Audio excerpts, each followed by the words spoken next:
Good morning. I hope you can hear me. Welcome to Flight Past.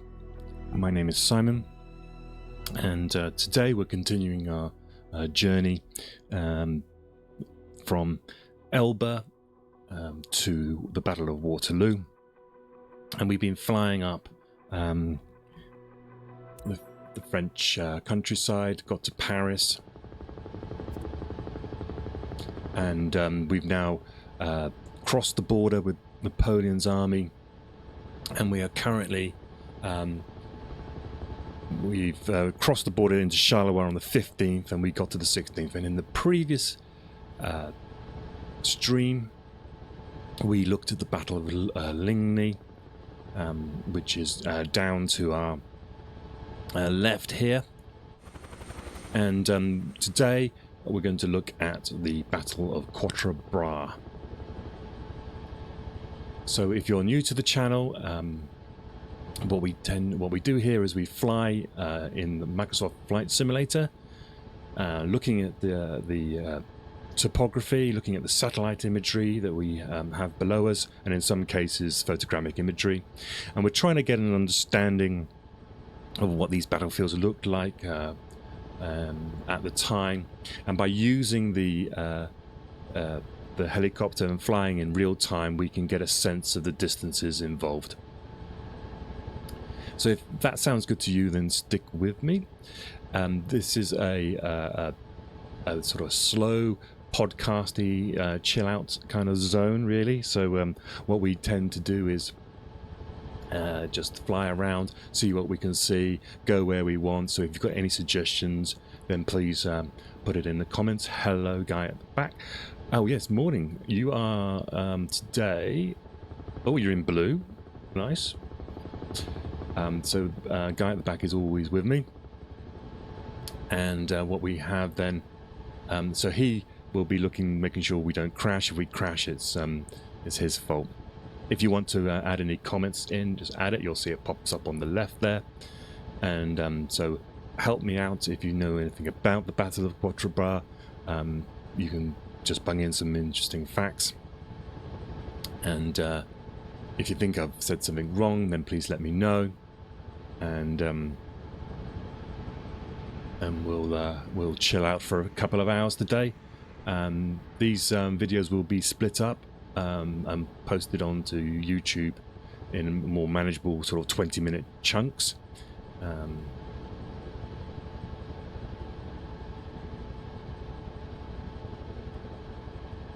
Now remember, yesterday we were in this area here,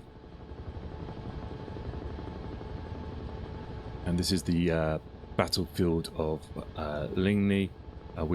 It basically runs through these villages you see here from this place called Vagnelli and around, and I won't go all the way through that. I realize sometimes I'm doing a lot of repeating, so if you want to hear a lot of this the previous battle, then go and listen to the previous streams. But essentially what happens here is that eventually, by sheer weight of numbers, the French break through in the village of Ligny, which is where this white dot is here. But the flanks of the Prussians hold out pretty well. They eventually do get pushed back from these villages. The other side of the battlefield was over here.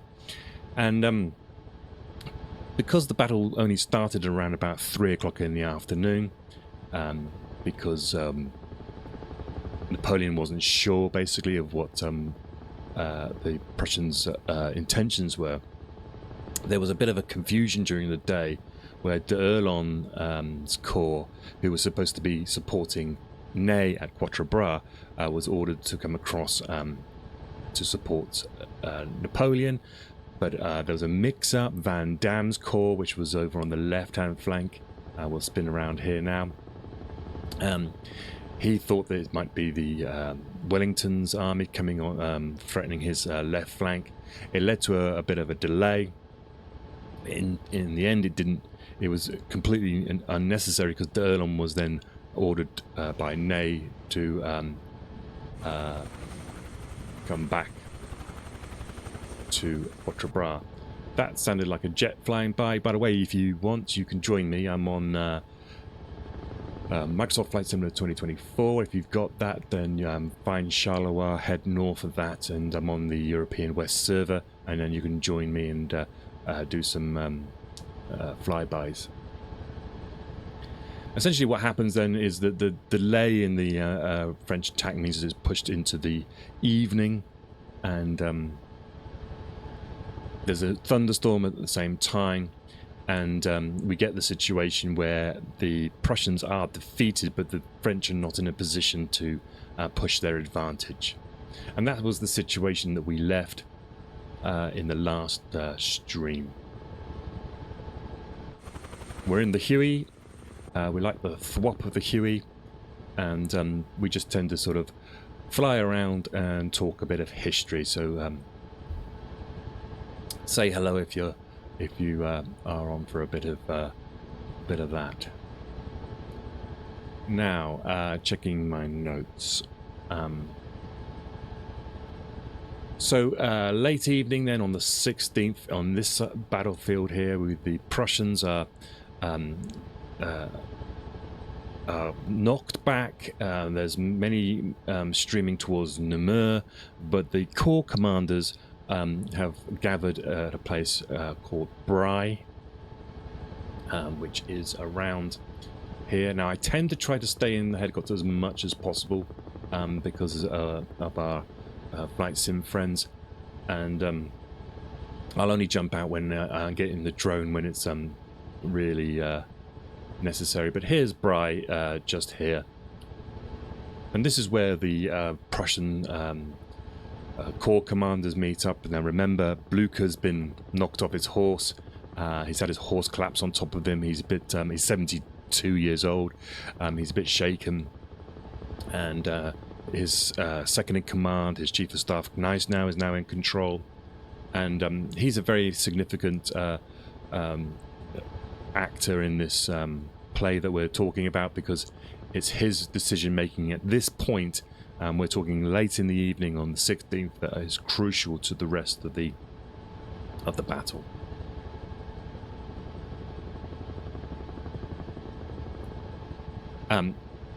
This is the area, by the way, where Blücher is knocked off his horse around this. They call it the Bussy Mill here, and the corps commanders aren't sure where he is, and they're not sure at this point whether he survived the battle. Now, Napoleon at this point as well has called off his pursuit. He's not sure at this point of where the reserve is, because he hasn't really encountered the Prussian reserves, and it's late as well. And he decides to postpone the pursuit of the Prussians until the morning.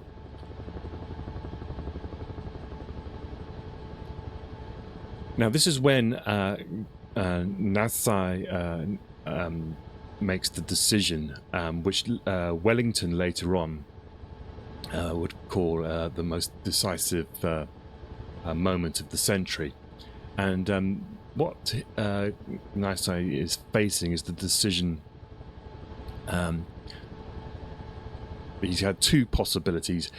He could retreat the Prussian army along his lines of communication, which would be to the east. So we're looking towards this direction here, out towards Gembloux and maybe Namur.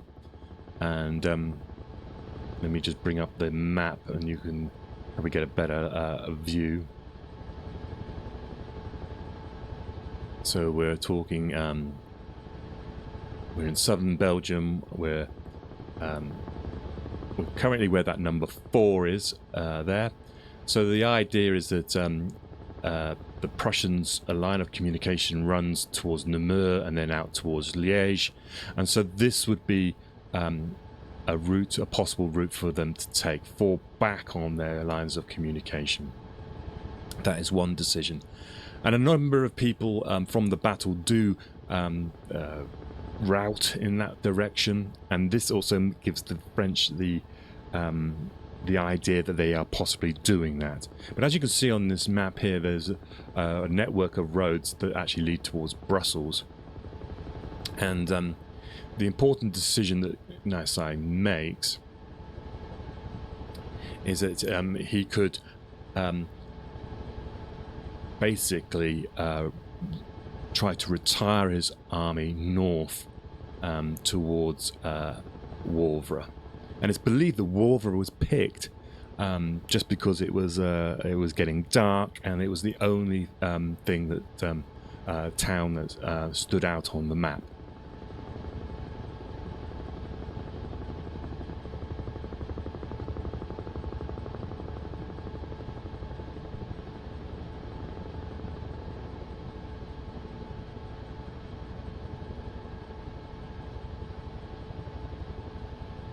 Now, this time as well, Nassau has no idea about Wellington's plans, but he assumes also that he's going to be retreating, if he does retreat, north towards Brussels. And I think the feeling was that if push came to shove, the Anglo-Dutch army would fall back on the fortified town of Antwerp in the face of Napoleon, and abandon Brussels. Now, he pulls back to Wavre, or wants to pull back to Wavre. This also gives him the space and time to rally his army and reorganize them. And remember, his 4th Corps under Bulu hasn't arrived yet at this scene here.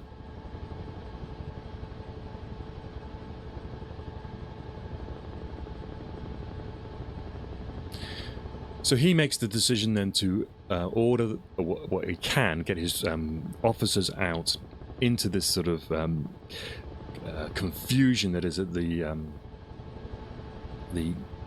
end of the Battle of Ligny, to get the troops to move them towards Wavre instead of going down towards Namur.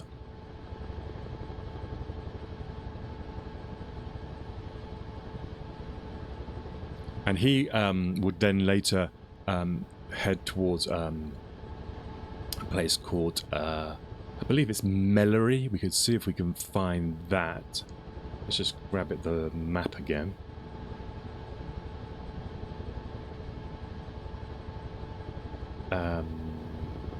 So we are looking, I think it's a place called Tilly, Tilly and Mellery. So he falls back basically from Bry to Tilly and then Mellery. So let's find those places.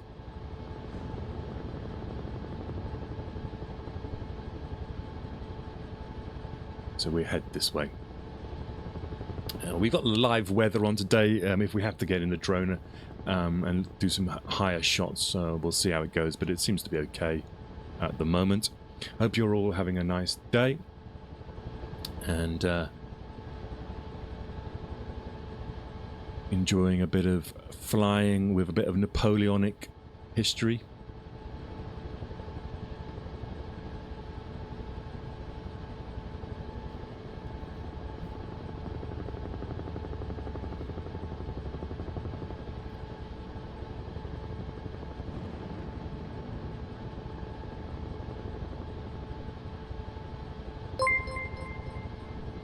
Okay, so we can see Tilly over on the horizon here. Thanks, Shana. Just where this white dot is, you can see there's Tilly there. So we'll follow. Let's head to Bry, and then we'll follow where Nassau retreats to, and then you get the general sort of a gist of where the movement is. Now, because the Prussians, there's I think about 10,000 of the Prussians are streaming off towards Namur. and there's a general confusion going on. This is actually to the advantage of the Prussians in the long term, because it means that the French don't know exactly the route of their retreat.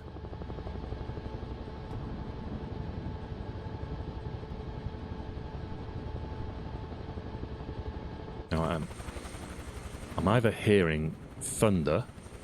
I think I'm hearing thunder in this simulator. So we've got some thunderstorms around us. Live weather here in South Belgium. Okay, so let's just bend round here, and we'll follow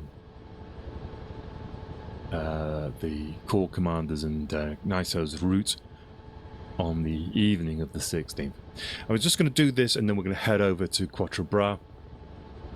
So he then streams back along this road here. Remember, his second corps is based around, his reserves around here, and he's got his officers trying to rally his troops. He heads to Tilly and then to the village of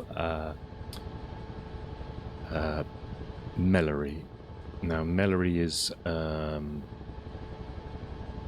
the north of Tilly, so it's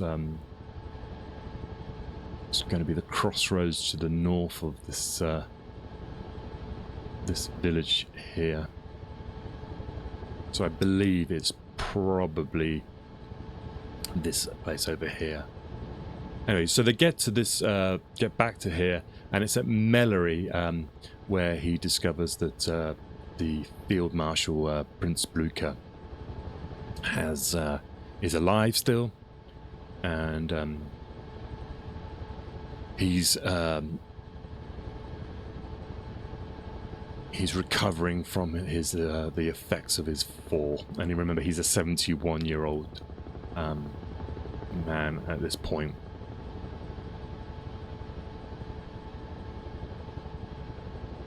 So the Battle of Ligny, okay, it's believed, you know, it counts as a French, and we're talking Mellery, I think, is here, below us here. Let's just swing back round then, and we'll head off towards Quatre Bras. So the general gist is that yes, we think the French have won this one. They've got an advantage, definitely, but this battle was never going to be one I think that the Prussians realistically thought they could win. It was definitely a defensive battle. It was a delaying battle.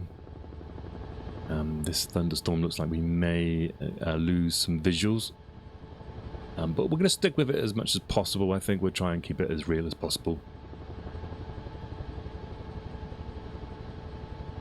But although the Prussians are obviously shaken,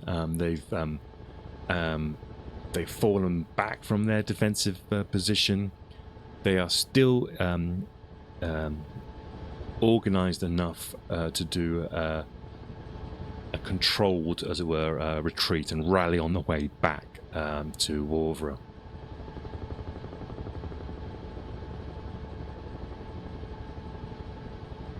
And so essentially what happens here is that the Prussians, by retreating on Wavre, have bought back, are going to buy back Wellington his 24 hours, the 24 hours that he was humbugged by Napoleon.